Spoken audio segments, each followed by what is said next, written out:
자, 다 같이 찬송가 321장 함께 찬송하며 예배 준비하도록 하겠습니다. 321장입니다.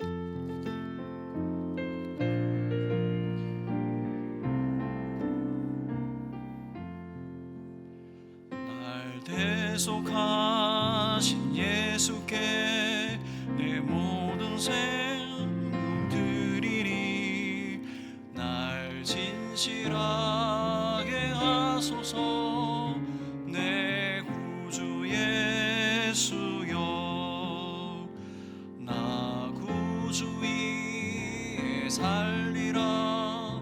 내 기쁨 한량 없으리. 내 갈 길 인도하소서. 내 구주 예수여, 날 구원하신 예수를 일평생 의지하오니. 날 영접하여 주소서. 내 구주 예수여, 나 구주 위에 살리라. 내 기쁨 한량 없으리. 내 갈 길 인도하소서. 내 구주 예수여, 십자가에 달리사 날 자유하게 했으니. 내 몸과 마음을 주 위에 다스게 하소서. 나 구주 위에 살리라. 내 기쁨 한량 없으리. 내 갈 길 인도하소서. 내 구주 예수여.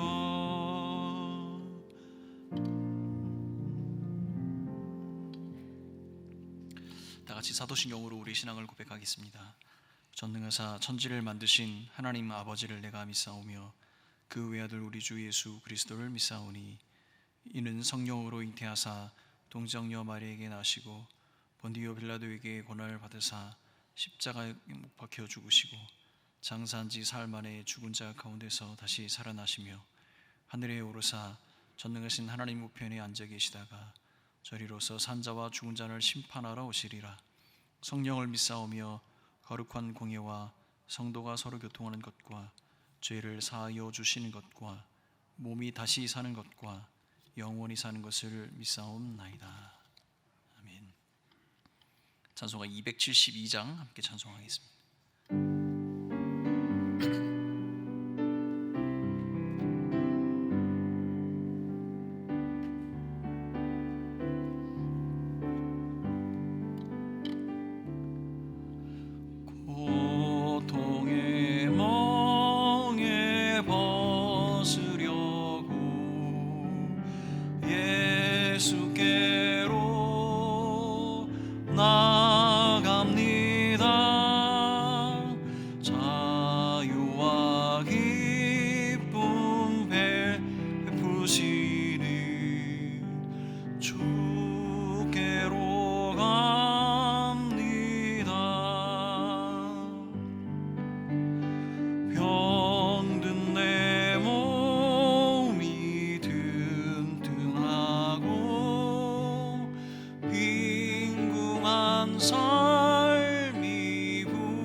십자가 은혜 받으려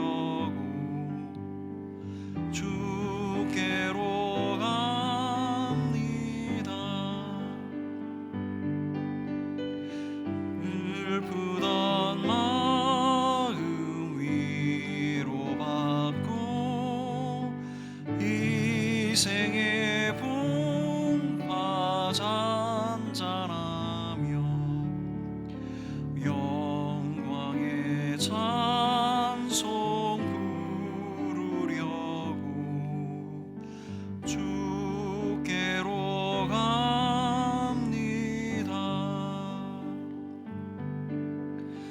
교만한 마음을 내버리고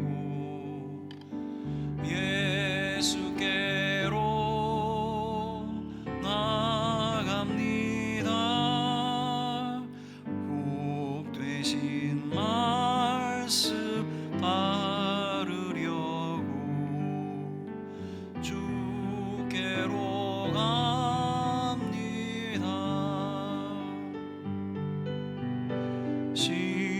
실방하니 몸 힘을 얻고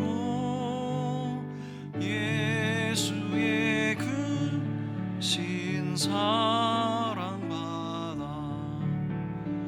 하늘의 기쁨 맛보려고 주께로 갑니다. 죽음의 길을 벗어나서 예수께로 나갑니다. 영원한 집을 바라보고 주께로 갑니다. 멸망의 보구 헤어나와 평화의 나라 다다라서 영광의 주를 배우려고 주께로 갑니다.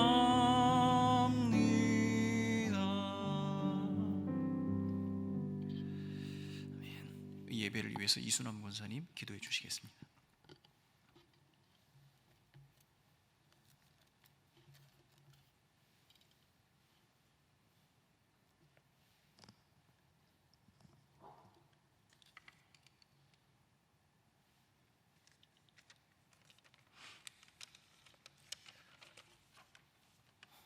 거룩하시고 자비로우신 하나님 아버지, 한 주간도 우리들을 주님 은혜의 날개 아래 품어주시고 주의 불같은 눈동자로 지켜주시며 보호하여 주셨다가 지금 이 시간 주님 전에 나와 예배드리게 하시니 감사와 찬양을 드립니다. 지금은 코로나로 인하여 다 함께 예배하지 못한 힘든 상황에 있지만 빠른 시일 내에 예배드릴 수 있는 환경으로 전환시켜 주실 줄 믿고 기도합니다. 우리 성도들 때로는 공고하고 힘든 가운데 있을지라도 오직 우리와 함께 해주시고 우리의 힘과 피난처가 되시며 우리를 빛으로 인도하시는 주님만을 바라보게 하시고 믿음으로 잘 극복하여 승리하는 삶을 살아가도록 은혜 베풀어 주시옵소서. 온 국민이 백신을 맞고 항체가 생겨 하루속히 코로나가 사라지게 하시고 정치, 경제, 사회, 문화가 활성화되어 활기찬 삶의 현장으로 돌아가게 하옵소서. 간절히 원하옵기는 우리 모든 성도들이 다 함께 한자리에 모여 마음 놓고 예배드릴 수 있는 날이 속히 오게 되기를 기도드립니다. 사랑과 은혜가 풍성하신 하나님 아버지, 6월은 우리 민족의 아픈 역사가 있는 달입니다. 하지만 하나님의 은혜와 축복으로 부흥하는 나라가 되게 하심을 감사드립니다. 우리 믿는 성도들의 간절한 기도로 나라를 든든히 세워가게 하옵시고 열방을 향해 복음을 전하며 하나님께 영광을 돌리는 주님의 나라가 되도록 축복하여 주옵소서. 능력 많으신 하나님 아버지, 주님의 몸된 교회와 성도들을 위해 기도합니다. 우리 교회가 성령과 말씀 충만함으로 죄의 복음과 사랑으로 이웃에게 선한 영향력을 주는 교회가 되게 하시고 하나님의 뜻을 이루어가는 귀한 공동체로 세워지게 하옵소서. 저 멀리 세계 선교지에 나가 계시는 선교사님들을 기억하여 주옵시고 선교사님들의 사역과 가정을 돌보시어 어려움 당하지 않도록 지켜주옵소서. 또한 주의 사랑하는 우리 성도들을 십자가의 능력으로 붙드사 고단하고 지쳐있는 심령들을 위로하시고 넉넉함으로 필요한 것들을 채워주시어 힘을 얻게 하옵시고 저 높은 곳을 소망하며 말씀과 기도로 무장하여 삶 속에서 기쁨으로 승리하며 살아가는 은혜가 있게 하옵소서. 라파의 하나님 아버지, 이 시간도 병마와 싸우며 지내고 있는 우리 성도들 계십니다. 그곳에 찾아가 주셔서 보혈을 피로 안수하시어 완전하게 치유되고 회복되는 역사가 이루어지게 하옵시고 환자를 케어하는 가족들에게도 지치지 않도록 힘을 주시고 위로하시며 건강하도록 붙들어 주옵소서. 이 시간 단상에 세우신 우리 김영근 목사님을 장중에 붙드시어 능력의 말씀으로 선포되게 하시고 말씀을 듣는 저희들에겐 성령 충만한 은혜의 시간 되게 하옵소서. 이 모든 말씀을 우리의 참 목자이시며 구원자이신 예수님 이름으로 간절히 기도드립니다. 아멘.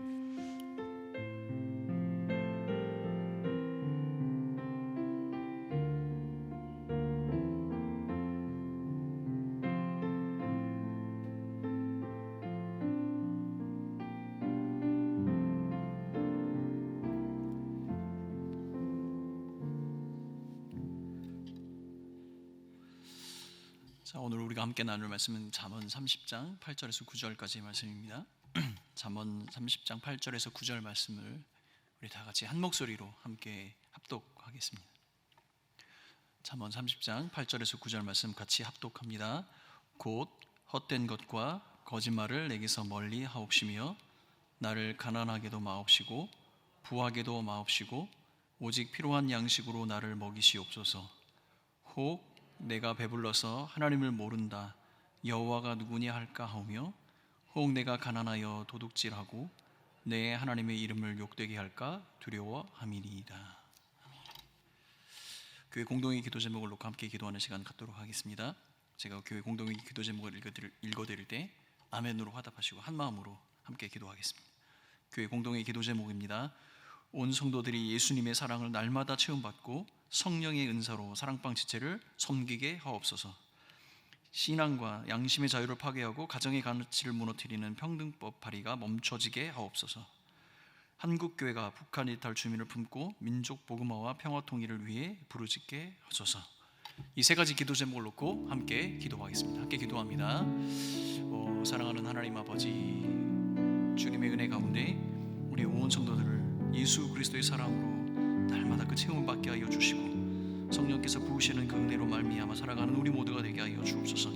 우리 각 사람에게 주신 그 성령의 은사로 사랑방 교회를 세워나가며 그 지체들을 섬기는 우리 모두가 되게 하여 주옵소서. 하나님, 신앙의 양심과 자유를 파괴하는 그리고 가정의 가치를 무너뜨리는 평등법 발의가 멈춰지게 하여 주시고 유일한 공의와 정의는 하나님께 있음을 기억하며 하나님의 나라를 꿈꾸며 살아가는 이 나라와 이 민족 될 수 있게 도와주옵소서. 아버지 하나님은 이 나라의 아버지 하나님 번절인 북한 땅을 아버지 하나님 우리 이탈 주민을 품고 기도하는 교회가 되게 하시고 또한 아버지 하나님 민족 복음화와 세계 평화를 위해서 부르짖으며 하나 되는 그날까지 끊임없이 기도하는 온 교회가 될 수 있게 하여 주옵소서. 이 나라와 이 민족을 긍휼히 여겨 주시고 하나 되게 하여 주시고 교회가 이 모든 일에 기도와 앞장서 섬기는 나라 되길 수 있도록 축복하여 주옵소서. 사랑하는 하나님 아버지, 예수 그리스도의 그 보혈의 공로로 힘입어 구원받은 우리 백성들, 주의 자녀들 날마다 그 하나님의 사랑으로 충만한 삶 살아갈 수 있도록 강건하게 붙들어 주옵소서. 또한 아버지 성령께서 우리에게 주신 그 은사들을 아버지 하나님 활용하여 교회를 세우고 우리 성도들을 섬겨 나가는 우리 교회 공동체, 우리 성도들이 될 수 있도록 축복하여 주옵소서. 아버지 하나님, 이 나라와 이 민족을 위해서 기도합니다. 하나님, 온전한 공의와 정의는 하나님께만 있음을 기억하고 아버지 하나님 신앙과 양심의 자유를 파괴하고 가정의 가치를 무너뜨리는 평등법 발의가 멈춰지게 하여 주옵소서. 아버지 하나님, 이 나라의 지식인들과 지도자들에게 하나님 살아서 역사하시는 그 하나님의 놀라우신 역사를 보여주셔서 하나님 없이 정의가 없고 하나님 없이 공의가 없음을 기억하는 저들이 될 수 있도록 하여 주옵소서. 하나님, 이 나라 이 민족을 긍휼히 여겨주시고 우리 민족의 반쪽인 북한을 위해서 끊임없이 기도하는 교회가 되게 하여 주시오며 그 땅의 교회와 남겨진 아버지 하나님 우리 성도들의 삶을 주님 긍휼히 여겨주셔서 하나님 하나 되는 그날까지 함께 온 교회가 온 민족이 하나님 앞에 영광 돌리는 그날까지 그들의 신앙을 지켜 주옵소서. 한국의 교회들은 끊임없이 북한을 위해서 남겨진 성도들을 위해서 기도하게 하시고 하나 된 그날 우리 이 나라와 이 민족이 다시 한번 세계 선교와 복음화를 위해 쓰임받는 꿈을 꾸는 이 나라와 교회가 될 수 있도록 축복하여 주옵소서. 하나님, 이 밤에도 주님 말씀하여 주시고 그 말씀하신 그 하나님께서 우리의 기도에 신실하게 응답하여 주셔서 살아계셔서 역사하시는 그 하나님을 경험하고 체험하는 우리 온 성도들 될 수 있도록 축복하여 주옵소서. 감사하고 이 모든 말씀 예수님의 이름으로 기도합니다. 자, 오늘도 삶의 현장에서 그리고 가정에서 오늘 하루도 수고하신 우리 온 성도님들을 예수님의 이름으로 또 하나님의 평강으로 여러분을 축복하고 여러분의 평강을 기원합니다. 옆에 계신 분들하고 이렇게 한번 인사해 보겠습니다. 복된 하루, 오늘도 수고하셨습니다. 이렇게 인사해 보겠습니다. 자, 여러분들이 가장 많이 만져본 그리고 가장 많이 본 현금은 얼마나 되십니까? 1억, 2억 이렇게 되시겠죠?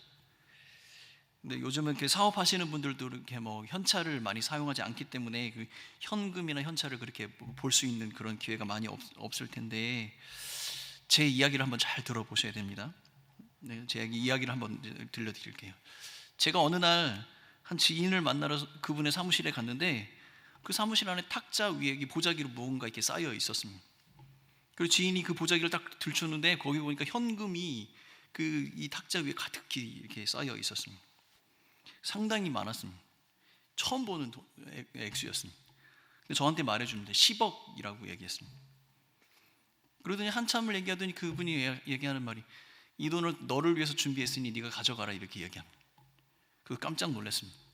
장난하지 말라고 얘기했습니다. 근데 장난이 아니라고 얘기했습니다. 이걸 너를 위해서 준비한 거니까 꼭 가져가야 한다고 얘기했습니다. 나중에는 이럽니다. 막 화를 냅니다. 왜 이렇게 의심하냐? 내가 너를 위해서 준비했는데. 그래서 저는 눈이 너무 희둥그레져가지고 그 중에 돈 한 뭉치를 딱 잡았습니다. 그런데 그 순간 내 주머니 속에 있는 핸드폰이 막 울렸습니다. 그 핸드폰을 딱 보니까 새벽 5시 알람이었습니다. 저는 알람을 끄고 허전한 마음을 달래며 새벽 기도에 왔습니다. 꿈이었습니다. 여러분 제 이야기를 잘 들으셔야 된다고 얘기했어요. 김 목사 10억 쌓아놓고 산다 이렇게 얘기하시면 안 됩니다. 아멘 하신 분은 아멘, 네, 그대로 될 겁니다. 자, 그날 아침에 제 마음속에 두 가지 생각이 들었는데 이런 그런 꿈을 꾸는 게 내 마음 중심에 무엇인가 하나님께서 기뻐하지 않는 것이 있는 건 아닐까? 돈이 내 마음속에 있는 건 아닌가? 그런 생각을 하게 되었습니다. 그런데 또 한 가지 생각은 뭐냐면 꿈에서라도 그 10억을 만져볼 수 있었다는 게 얼마나 기분이 좋았던지 그날 하루 종일 기분이 좀 좋았던 그런 날이었습니다. 참 이상하죠. 우리가 이 돈에 대해서 생각을 해보면 긍정적인 생각과 부정적인 생각이 이게 겹쳐서 떠오르게 됩니다. 성경도 그렇게 이야기를 합니다. 이 돈에 대해서 어떤 성경은 굉장히 긍정적인 이야기를 하고 어떤 성경은 돈에 대해서 부정적인 이야기를 하죠. 그래서 돈이 참 어렵고 힘든 것 같습니다. 성경이 긍정적으로 돈을 이야기할 때는 이렇게 이야기합니다. 모든 물질은 하나님께서 주신 축복이라고 이야기하죠. 축복이 단순히 어떤 건강이나 우리가 심리적인 어떤 안정감 그런 것을 떠나서 물질의 축복도 하나님께서 주신다라고 성경은 가르쳐 주고 있습니다. 그리고 또한 이 재물은 또 하나님께서 우리에게 맡겨주신 것이죠. 그리고 우리에게 주신 그 재물로 하나님이 기뻐하시고 이웃을 사랑할 수 있는 여러 가지 일들을, 다양한 일들을 할 수 있다고 또한 가르쳐 주시기도 합니다. 잠언 8장 20절 21절 말씀입니다. 나는 정의로운 길로 행하며 공의로운 길 가운데로 다니나니 이는 나를 사랑하는 자가 재물을 얻어서 그 국간에 채우게 하려 함이니라. 하나님께서 하나님을 사랑하는 그 백성들이 풍성한 삶을 누릴 수 있도록 하나님께서 직접 그 일들을 하신다라고 말씀하고 계신 겁니다. 근데 한편으로는 돈에 대한 부정적인 이야기가 참 많죠. 돈은 사람들의 연약함을 파고들어서 그것을 신뢰하고 사랑하게 될 때 그 결과적으로 그것이 또 재앙이 되는 그러한 것들을 성경이 가르쳐 주고 있습니다. 돈에 대한 이야기와 함께 그 돈을 신뢰하고 사랑하게 될 때 그 마음의 태도와 중심이 하나님의 마음에서 벗어났을 때 그것이 시험거리가 되고 결국은 또 하나님을 떠나게 되는 그런 경우를 만들어낸다 이렇게 이야기합니다. 돈이 우상이 되며 그 우상에 우리가 종로를 타게 될 때 그러한 결과를 가져오게 되는 것이죠. 돈이라는 이야기가 참 어렵고 힘듭니다. 그래서 제가 이 이야기를 하겠다라고 우리 아내한테 얘기했을 때 아내가 하지 말라고 했습니다. 왜 쉽지 않은 그런 이야기를 하려고 하느냐 이렇게 이야기했습니다. 현실적인 문제지 않습니까? 이게 나쁘다고 얘기하면은 그 좋다고 생각하시는 분들이 기분 나쁠 거고, 좋다고 얘기하면은 성경이 가르침이 그렇지 않다고 또 얘기하실 거잖아요. 이 현실적으로 참 돈이라는 문제가 어렵습니다. 그렇다면 우리가 성도로서 돈 없이 살 수 없는 이 세상 가운데 우리가 살아가고 있는데, 이 현실 가운데 우리 마주치는 우리 성도는 과연 어떤 태도와 자세를 가지고 살아가야 하는 것이 맞을까요? 그래서 오늘 좀 곰곰이 좀 생각을 좀 해보았습니다. 여러분, 돈이나 이 어떤 가치를 축적하고 소유하고 살아가는 삶은 인류가 하나님에게 창조되는 그 순간부터 그런 것들이 존재했습니다. 그때부터 그것이 문제가 되기도 했죠. 이러한 경제적인 활동, 무엇인가 소유하고 무엇인가 가질 수 있다고 생각하고 내 것이라고 여기는 그런 마음들은 그 시대와 어떤 그 문화를 반영해서 사람들의 삶의 현장에서 늘 항상 있어 왔습니다. 그래서 우리가 성경이 말하는 우리 성도로서 돈을 어떻게 생각하고 어떻게 다루어야 하는가에 대한 이야기를 해볼 때, 한 번쯤 우리가 살아가고 있는 이 자본주의 시대가 태동됐던 그 시대에 우리 신앙을 가졌던 우리 믿음의 선배들은 이 자본주의를 살아가면서 어떤 생각과 어떤 마음을 가지고 살아갔는지 한번 살펴보면 도움이 될 것 같습니다. 그래서 오늘 제가 설교하는 설교의 많은 내용들은 막스 베버라는 사람이 쓴 프로테스탄트 윤리와 자본주의 정신이라는 그 책에서 많은 내용을 가져왔습니다. 여러분, 제가 이런 책 제목을 이야기한다는 이야기는 한 번쯤 여러분 읽어보면 도움이 된다라고 생각합니다. 사실은 근데 여기에도 함정은 또 있습니다. 이 이야기는 또 뒤에 가서 나누도록 하겠습니다. 독일의 사회학자인 막스 베버는 약 100여 년 전에 중세 경제 중심이었던 이탈리아나 스페인이 몰락을 하고 근대 자본주의가 태동을 하면서 영국과 같은 이 개신교 국가들이 빠르게 성장하고 발전하는 것에 의문을 가졌습니다. 그래서 이 베버는 근대 초기 자본주의 발전에 종교개혁, 특히 칼빈이 주장했던 그 프로테스탄트, 개신교 이 신앙이 어떤 영향을 주었는지 한번 살펴보게 되었습니다. 왜냐하면 많은 개신교 국가가 빠르게 성장하고 있었고 경제적으로 자본주의를 구축해 가고 있었기 때문입니다. 그래서 그가 발견한 것은 프로테스탄트, 개신교, 특히 칼빈주의자들이 가지고 있었던 그 산과 일에 관한 어떤 태도, 그 자세가 이 자본주의의 굉장히 그 성장에 큰 기여를 했다라고 그렇게 발견하게 되고 그렇게 주장하게 된 것입니다. 그 중에 가장 큰 영향을 미쳤던 것이 무엇이냐면 칼빈의 예정론입니다.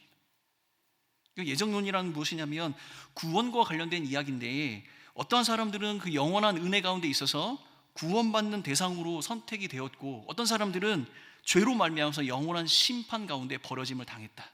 이것이 예정론입니다. 이 모든 것이 예정이 되어 있다는 이야기죠.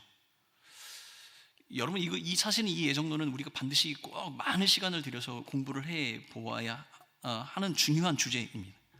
그런데 그 당시 사람들에게 이는 엄청난 충격적인 사건이었습니다. 그 당시 사람들이 가지고 있었던 생각들은 무엇이냐면, 사제에게 내가 죄를 고백하여 죄를 면제받으면 나의 구원을 잃어버리지 않는다고 생각을 했습니다. 그래서 평상시 나의 삶이 어떤 형태와 어떤 모양인지 별로 중요하지 않았습니다. 그저 때를 정해서 그 때를 정한 때에 사제를 찾아가서 나의 죄를 고백하면 그뿐이었습니다. 그러나 예정론에 의하면 내가 구원을 받았을지 아니면 심판을 받을 대상이 되었는지에 대해서 나는 알지 못합니다. 그래서 엄청난 고민거리가 된 것이에요. 그래서 자신의 구원의 여부는 자신의 삶에 굉장히 중요한 관심거리가 된 것이죠. 과연 나는 구원받은 사람인가? 나는 구원받지 못하고 심판을 받을 대상인가? 그래서 그 당시 프로테스탄트들은 자신의 삶에 아주 깊은 관심을 가지게 되었습니다. 경건한 신앙을 가진 사람일수록 더 그런 관심을 갖지 않겠습니까? 그래서 그들은 자신의 삶에 대해서 나의 시간을 어떻게 쓰고 있는가? 시간을 낭비하는 것을 피하고 근면하면서 노동하고 불필요한 과도한 소비를 억제하고 절제하는 절약하는 삶, 그런 삶들을 살아가게 됐습니다. 이것은 삶의 체계에서 금욕적인 삶, 정직과 성실을 추구하는 삶으로 나타나게 됐고, 이것을 신학적인 다른 말로 표현하면 바로 이것은 성화라고 이야기할 수 있습니다. 칼빈은 이 성화라는 것을 칭의의 보조적인 증거의 수단으로 보았습니다. 이 이야기가 무슨 뜻이냐면, 우리가 구원받았음을 스스로 확인할 수 있는 증거는 성화, 즉 거룩한 삶을 살기 위해서 내가 노력을 하고 있는가, 그 열매를 맺어가고 있는가 살펴보면 알 수 있다는 것이죠.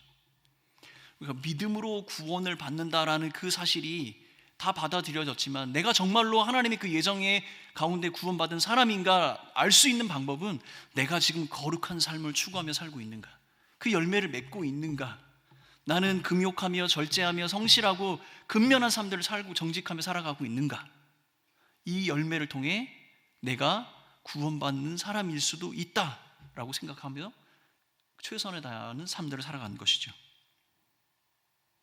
그래서 그들은 그들의 삶의 어떤 태도와 모양을 바꾸어 나갔습니다. 근데 여러분, 그러한 삶의 태도와 자세를 가진 사람들과 나는 죄를 지어도 내가 죄를 고백하는 그 순간 나는 내 구원을 잃어버리지 않는다고 살아가는 사람들과 삶의 모양이 완전히 다르겠죠. 이러한 삶의 태도와 자세는 자연스럽게 어느 누구보다 쉽게 부를 축적할 수 있게 되는 것입니다. 그래서 베버는 이렇게 이야기합니다. 가장 엄격한 경건을 실천한 칼빈주의자들이 가장 효과적으로 그 자본을 축적해 나아갔다, 이렇게 이야기합니다. 여러분, 이게 우리가 보통 그냥 이렇게 지금 이렇게 간단하게 여러분들 이야기하지만, 그 당시 그 대중들의 삶에 비춰보면 이것은 아주 비합리적이고 비상식적인 이야기입니다. 왜냐하면 그러한 금욕적이고 성실한 정직한 삶의 수준은 가톨릭의 사제들에게만 해당되는 삶이었거든요. 대중적으로 그것을 그렇게 살 필요가 없었던 거예요. 일반적인 사람들에게 요구되는 삶이 아니었던 것이죠. 그러니 그 사람들이 생각했을 때 개신교도들이 그렇게 살아가는 것은 비합리적이고 비상식적인 삶이라고 생각했던 겁니다. 더군다나 세속의 직업을 가지고 세상에 살아가는 사람들에게 그것을 요구한다는 것은 굉장히 높은 수준의 어떤 삶을 요구하는 것이고 어려운 도전의 과제인 것이 사실이었습니다. 그래서 그들에게 필요했던 것은 무엇이냐면 직업 소명입니다. 내가 만약 구원받은 하나님의 백성이라면 나의 직업을 포함한 나의 삶의 모든 영역에서 하나님을 섬기고 하나님을 영화롭게 해야 한다는 그런 의식, 이것이 바로 직업 소명인 것이죠. 칼빈에 의하면 이 직업이라는 것은 하나님께 부르심을 받은 겁니다. 직업이 하나님의 부르심이라면, 나의 창조주의 부르심이라면, 그 직업을 가진 사람은 어떤 태도로 살아가야 하는 것이죠? 하나님의 명령에 순종하고 하나님께서 내게 부탁하신 그 의무를 최선을 다해서 완성해 나아가야 하는 것이죠. 이러한 성실한 그 자신의 삶의 수행, 자신의 사명의 어떤 수행은 결과적으로 또한 굉장히 큰 경제적인 부를 가져오게 되는 겁니다. 그래서 이 베버가 관찰해내는 것이 바로 이것입니다. 그 당시 자본주의가 태동하며 자본주의가 성장할 때 이 개신교들이 가지고 있었던 이 삶의 태도, 그들이 직업에 임하는 그 마음, 그것이 바로 이 자본주의를 성장시켰다. 그래서 카톨릭 국가와 달리 개신교 국가들은 빠르게 성장해 나아갔고 부를 축적하게 된 것이다, 이렇게 기록을 하고 있습니다. 이것이 약 100여 년 전에 베버라는 독일의 사회학자가 우리의 신앙을 가지고 있었던 믿음의 선조들의 삶을 바라보며 관찰해낸 것들입니다. 여러분, 이것을 지금 우리가 사용하는 우리말로 이렇게 정리하면 이렇게 알 수 있습니다. 하나님의 영광을 위해 각자의 삶에서 구원받은 성도로 이 땅에 하나님 나라를 이루기 위해 최선으로 살아갈 때 부자가 되었다. 이것이 베버가 이 땅에 살아갔던 개신교들, 성도들을 바라보며 관찰해낸 내용인 것이죠. 거꾸로 여러분, 이 베버의 이 주장을 거꾸로 되새겨 보면 이런 이야기입니다. 만약에 자신의 구원을 이루려는 거룩한 노력과 하나님 나라의 분명한 소망이 없는 이 경제 활동은 결국 인간을 파멸로 이끌어가는 지름길이며 그 자본에 종속되는 현상, 돈의 노예, 그 돈의 노예가 되는, 종노릇하게 되는 그런 상태에 빠지게 된다, 이렇게 가르쳐주고 있는 것이죠. 베버는 이것을 천민자본주의라는 용어로 정리를 했습니다. 여러분, 이미 우리는 예수 그리스도로 말미암아 자유인이 되어 있죠. 모든 것에서 자유인이 되었습니다. 그런데 우리 스스로가 다시 종노릇할 필요는 없는 것 아니겠습니까? 로마서 6장 6절 말씀입니다. 우리가 알거니와 우리 옛사람이 예수와 함께 십자가 못 박힌 것은 죄의 몸이 멸하여 다시는 우리가 죄에서 종노릇하지 아니하려 함이니. 여러분, 베버의 주장에 따르면 자본주의 성장에는 개신교도들이 가지고 있었던 예정론, 그 예정론을 바탕으로 한 나의 구원을 거룩하게 이루어가려는 그 열심과 그 충성, 헌신, 또 하나님의 영광을 위해서 부르심을 받았다고 하는 그 성실한 삶이 큰 공헌을 하였다라고 이야기를 합니다. 그런데 여러분, 우리 현대 이 100년 전에 이 베버가 했던 이야기가 과연 설득력 있는 것처럼 들리기도 하지만 이 이야기를 들을 때마다 약간 내 마음속에 거리감이 드는 것은 웬일일까요? 저는 이 현대를 지금 살아가는 우리의 모습을 비추어 보면서 베버가 주장했던 것과 우리 믿음의 선배들의 신앙의 전통이 직면하는 두 가지 충돌점을 저는 발견했습니다. 첫 번째는 뭐냐면, 그 당시 사람들이 생각했던 것처럼 모든 사람이 구원을 받기 위해 구원에 관하여서 그렇게 관심을 가지고 현대의 사람들은 살아가지 않는다는 것입니다. 모든 사람들은 구원을 받아야 하는 것이 맞습니다. 구원이 필요합니다. 그러나 현대를 살아가는 세속의 사람들은 그들의 구원에 대해서 관심이 없습니다. 더욱이 현대를 살아가는 사람들에게 내세의 삶, 죽음 이후의 삶에 대한 이야기는 가당치도 않은 이야기입니다. 왜냐하면 당장 오늘을 살아가는 것이 중요하기 때문에. 오늘 내가 먹는 것, 오늘 내가 입는 것, 오늘 내가 보는 것, 오늘 내가 즐길 수 있는 것이 가장 중요한 가치이기 때문이죠. 성도 여러분, 일반적인 사람들은 미래는 오늘과 과거와 오늘의 결과로 미래가 만들어진다고 생각을 합니다. 그래서 오늘 나의 삶이 굉장히 중요합니다. 오늘에 내가 어떤 경험을 했는가에 따라 나의 미래가 결정이 된다고 생각을 합니다. 그래서 오늘을 즐기고 오늘을 내가 가치 있게 보내고 의미 있게 보내는 것이 굉장히 중요한 것이죠. 현재가 너무나도 중요합니다. 오늘을 즐기는 것이 나의 목표입니다. 내세의 구원에 대한 이야기는 내 할 바가 아닌 것이죠. 베버의 주장과 우리 신앙의 전통이 부딪히는 두 번째 충돌점은 무엇이냐면, 예전과 같이 노동의 가치가 존중되지 않고 그 노동의 가치가 사라져가고 있다는 겁니다. 근대 자본주의의 부를 형성하는 유일한 방법은 성실한 노동이었습니다. 이 성실한 노동은 또한 하나님의 부르심을 완성하는 방법이기도 했죠.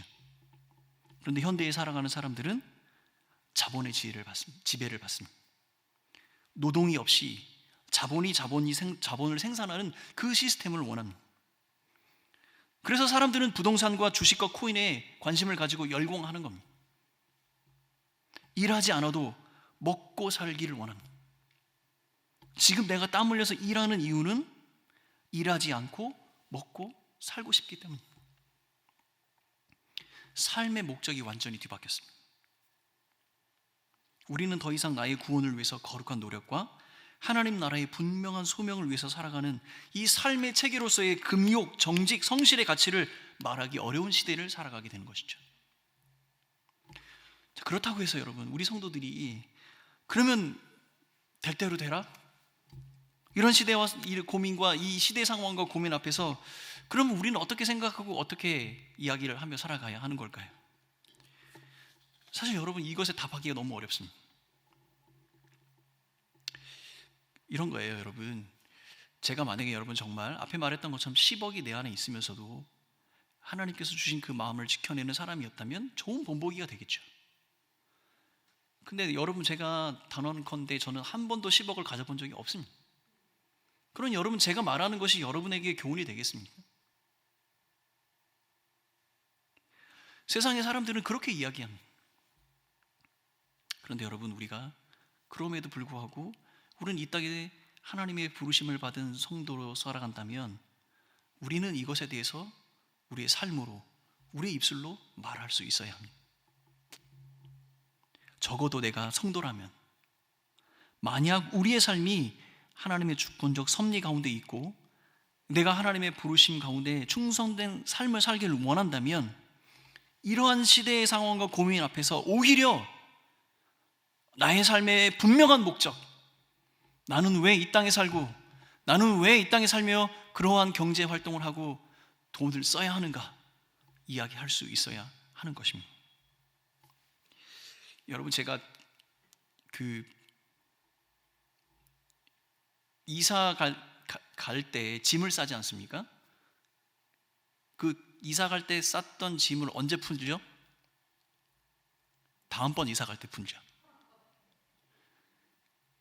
제가 현재 5년째 살고 있는데 제가 5년 만에 베란다 청소를 했습니다.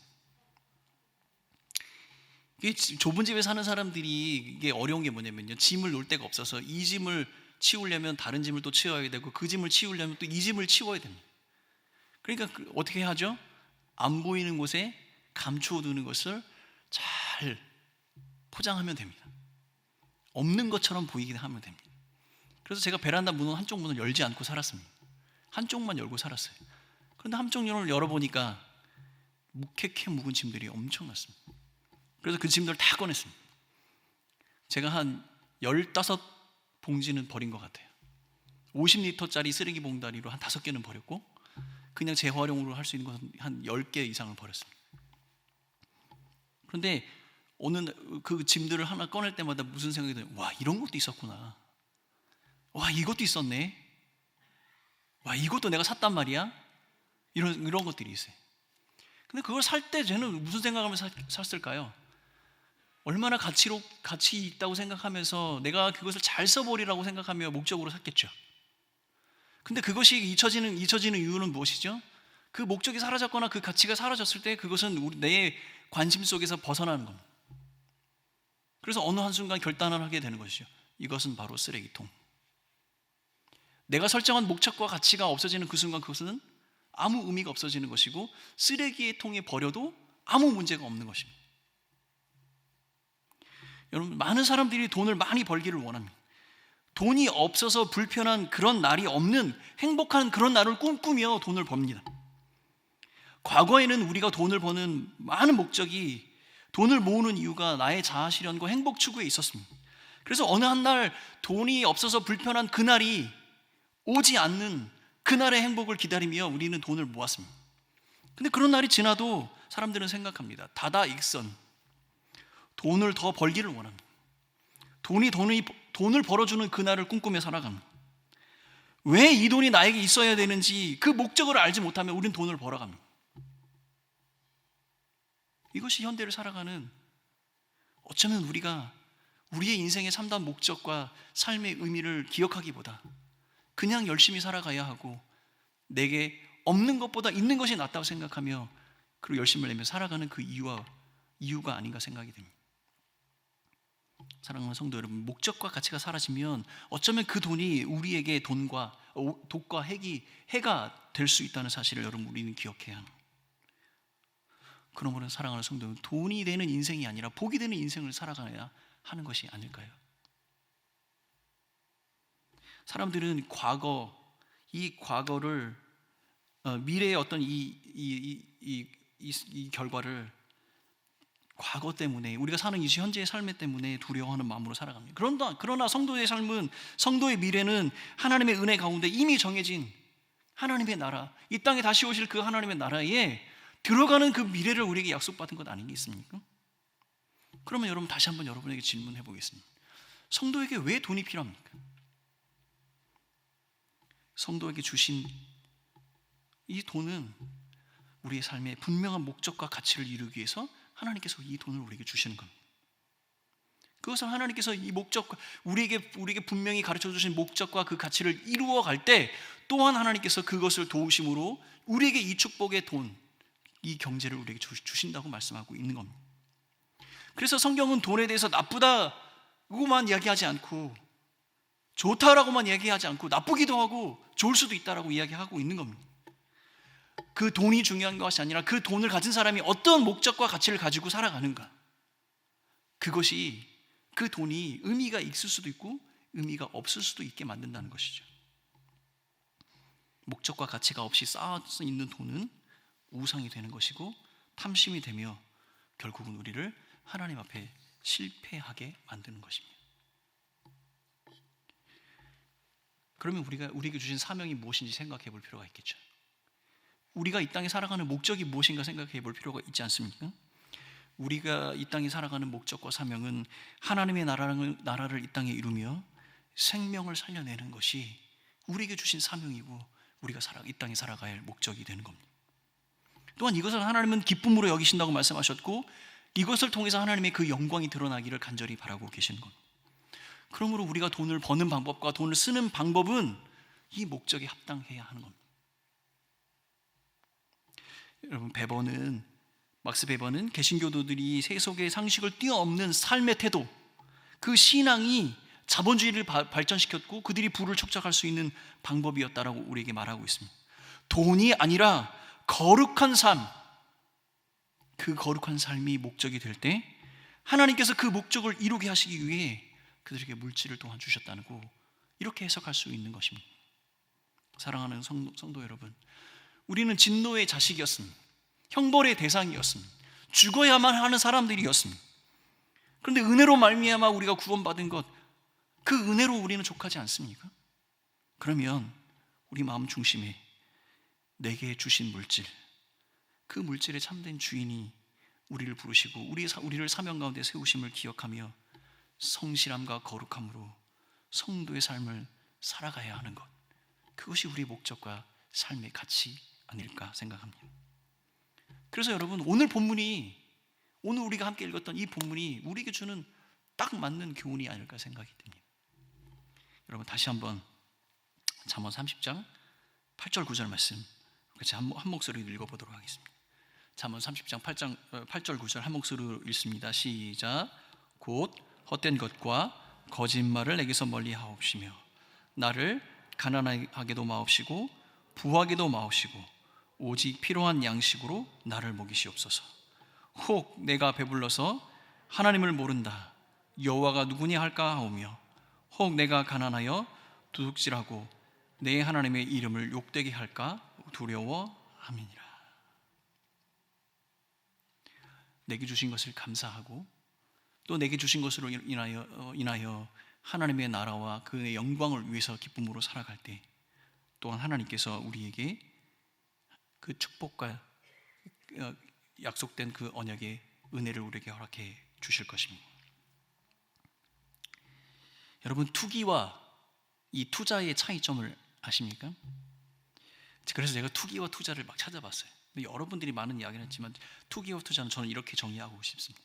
투기는 그 수익으로 내가 더 윤택하게 살겠다는 탐심의 욕망이고, 투자는 그 수익으로 나와 더불어 많은 사람들을 윤택하게 하겠다는 마음의 도전입니다. 여러분, 도전이라는 이야기는 쉽지 않은 거예요. 하지만 내게 주신 그 은혜로 말미암아 이 땅에 살아가는 나와 함께 살아가는 모든 사람들을 복되게 하고 하나님의 영광의 나라를 이루기 위해 힘쓰고 애쓰겠다는 그 마음, 그것이 하나님의 영광의 나라에 우리의 가진 것을 투자하는 투자자의 마음이 아닐까 생각합니다.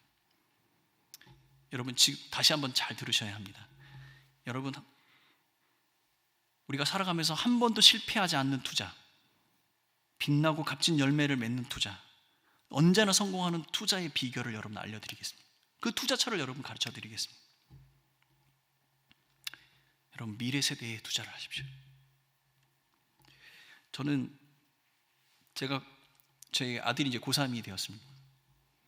제가 고3 때 고민했던 그 인생의 경험, 고민들이 떠올랐습니다.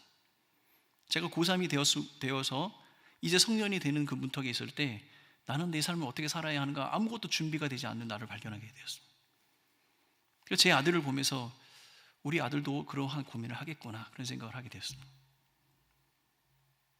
하나님의 나라를 이루고 교회를 세우며 생명을 낳을 미래 세대를 위해서 여러분 투자하셔야 됩니다.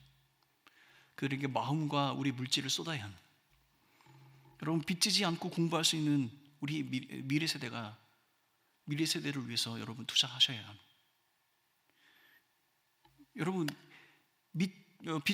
빚지지 않고 나의 미래에 하나님의 나라를 꿈꾸며 이 땅에 하나님의 그 정직과 공의의 가치를 실현하기 위해서 자기 삶을 온전히 투자할 수 있는 미래 세대 그들을 위해서 여러분 우리 현 세대는 투자를 해야 하겠습니다. 여러분 많은 청년들이 이미 성년이 되기도 전에도 이 자본의 굴레 속에 빠져 들어가고 있습니다.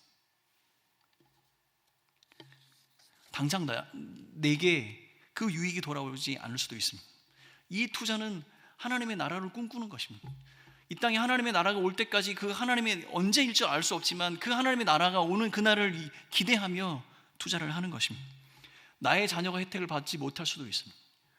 그러나 마침내 도래해야 할 그 하나님의 나라, 그 하나님의 영광의 나라, 모든 사람이 하나님의 그 복된 그 복음 안에서 영광의 그 축복을 누리는 그 나라, 그 나라가 이 땅에 오는 그 세대, 그때까지 우리 미래의 세대들이 그 하나님 나라에 같이 헌신할 수 있도록 우리는 그들을 위해서 기도하고 우리의 가진 것, 우리의 마음을 그들에게 투자하고 쏟아야 하겠습니다.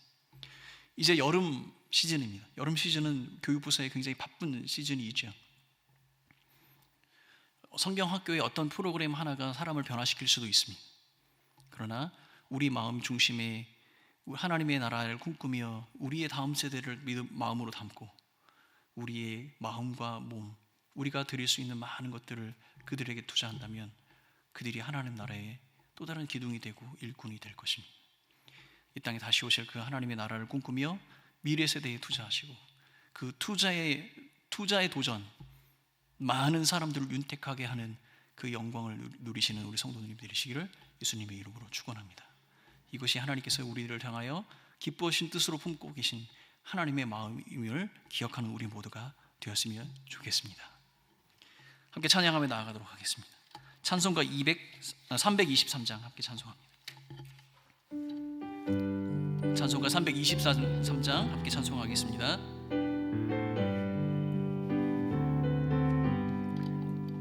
푸른 바다 나서니 몸 어디든지 가오리라. 괴로우나 즐거우나 주만 따라가오리니 어느 누가 막으리까. 죽음인들 막으리까. 어느 누가 막으리까. 죽음인들 막으리까. 아골골 잡힌들에도 복음 들고 가오리다. 소돔 같은 거리에도 사랑 안고 찾아가서 종의 몸에 지닌 것도 아낌없이 드리리라. 종의 몸에 지닌 것도 아낌없이 드리리라. 존귀 영광 모든 권세 주님 홀로 받으소서. 멸시천대 십자가는 제가 지고 가오리라. 이름 없이 빛도 없이 감사하며 섬기리다. 이름 없이 빛도 없이 감사하며 하여 섬기리라.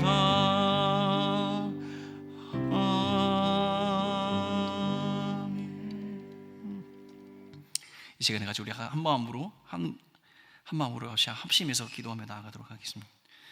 여러분, 우리 삶을 한번 돌아봅시다.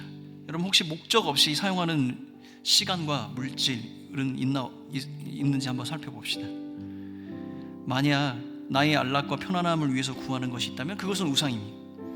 돈이 나의 우상은 아닙니까? 여러분의 사명은 무엇입니까? 나와 우리 공동체는 하나님께 영광을 돌리며 사람을 살리는 그 일을 하고 있습니까? 그의 나라를 구하는 자에게 모든 것을 주시겠다고 하나님께서 약속하셨습니다. 부하게 하시며 가난하게도 하시는 하나님의 그 비전과 사명에 헌신하는 우리 모두가 되었으면 좋겠습니다. 이 시간에 같이 한번 기도할 때 하나님 나의 삶에 주신 것을 감사함으로, 또한 아버지 하나님 내 삶을 거룩함으로 하나님께 영광을 돌리며 나의 삶 가운데 주신 것과 또 아버지 하나님께서 취하신 그 모든 것 가운데 하나님의 영광을 드러내는 자 되게 하여 주옵소서. 이 시간에 같이 믿음의 결단으로 하나님께 나아가며 함께 기도하겠습니다. 함께 기도합니다. 사랑하는 아버지 하나님, 주께서 아버지 하나님 예수 그리스도를 이 땅에 보내주셔서 아버지 하나님 생명보다 귀한 그 은혜로 말미암아 우리가 아버지 하나님 구원받은 자녀로, 빛의 자녀로 우리를 살게 하여 주신 것을 감사합니다. 어쩌면 아버지 하나님께서 이 땅에 우리에게 살게 하신 목적도 하나님의 영광과 하나님의 나라를 위해서 살게 하신 것인데, 아버지 하나님 혹시 나의 삶과 나의 안락을 위해서, 나의 편안함을 위해서 구하며 살아가는 것은 아닌지 돌아보게 됩니다. 아버지 하나님, 돈이 나의 우상이 되지 않게 도와주십시오. 나의 안락과 편안함이 나의 우상이 되지 않게 도와주십시오. 아버지 하나님, 그의 나라를 구하는 자에게 먼저 모든 것을 주시겠다고 말씀하셨던 그 하나님께서 우리를 부하게 하시고 가난하게 하심을 기억하며 하나님의 나라의 비전과 사명 앞에 헌신하는 우리 모두가 될 수 있도록 인도하여 주옵소서. 우리 하나님의 영광 가운데 쓰임받는 우리 모두가 될 수 있도록 하나님 도우시고 함께하여 주옵소서. 사랑하는 아버지 하나님, 우리를 부하게도 하시고 가난하게도 하시며 하나님의 나라의 비전에 쓰임받게 하신 그 하나님의 영광의 은혜를 사모합니다. 아버지 하나님, 우리의 삶이 비록 곤고하고 연약할지라도 우리의 삶을 붙들고 계신 그 하나님의 영광의 은혜가 크고 아름다움을 기억하며 나를 부욕해 하실 그 하나님을 기억하는 우리 모두가 되게 하여 주옵소서. 또한 아버지 하나님, 내게 주신 그 축복과 은혜가 있다면 그것이 반드시 쓸 목적과 은혜가 있음을 기억하고 나의 삶을 하나님께 드릴 때 또한 하나님께서 넘치게 하시고 나를 간공케 하실 것을 기대하는 그 믿음으로 살아가는 온 성도들이 되게 하여 주옵소서. 우리 삶의 원천이 되시고 우리 삶의 목적이 되신 그 하나님의 은혜가 우리를 강권하여서 우리 삶의 우리 삶이 하나님의 영광의 빛 가운데로 나아가는 우리 모두가 되게 하여 주옵소서. 우리를 그리스도의 복음의 은혜 가운데 사용하실 그 하나님의 은혜를 사모하오며 우리를 사용하여 주시옵고 우리를 붙들어 주옵소서. 감사하고 이 모든 말씀 예수님의 이름으로 기도하오며, 지금은 우리의 구원의 참된 소망이 되신 예수 그리스도의 그 크신 은혜와 하나님 아버지의 사랑하심과 성령 하나님의 위로하심 교통하심이 이제야 함께 머리 숙이는 온 성도들과 그들의 가정과 사업터 위에, 이 교회 공동체 위에 영원히 함께 있을지어다.